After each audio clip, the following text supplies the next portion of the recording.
চলন্ত বাসের মধ্যে কেউ কিছু দিলে না খাওয়ার 5টি গুরুত্বপূর্ণ কারণ নিচে উল্লেখ করা হল। 1. মাদক দ্রব্য মিশ্রিত থাকতে পারে। অপরিচিত ব্যক্তি যদি আপনাকে কিছু খেতে দেয় তবে তাতে মাদক দ্রব্য মেশানো থাকতে পারে। অজ্ঞান পার্টির সদস্যরা প্রায় যাত্রীদের অজ্ঞান করার জন্য খাবারে ঘুমের ওষুধ বা অন্য কোনো মাদক মিশিয়ে দেয়। 2. বিষাক্ত পদার্থ মেশানো থাকতে পারে। আপনার দেয়া খাবারে বিষাক্ত পদার্থ মেশানো হতে পারে। এর মাধ্যমে আপনাকে অসুস্থ করে আপনার জিনিসপত্র ছিনিয়ে নেওয়া হতে পারে বা অন্য কোনো ক্ষতি করা হতে পারে। 3. খাদ্য অ্যালার্জিস থাকতে পারে। আপনার যদি কোনো বিশেষ খাবারে অ্যালার্জিস থাকে তবে সেই খাবারটি খেলে আপনার মারাত্মক স্বাস্থ্য সমস্যা হতে পারে।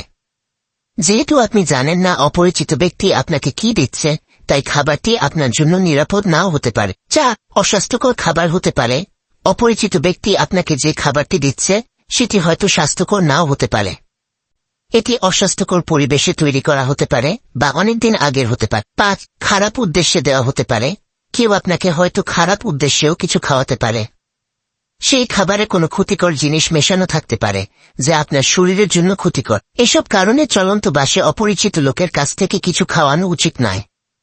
নিজের নিরাপত্তা ও স্বাস্থ্য সুরক্ষার জন্য সবসময় সতর্ক থাকা জরুরি।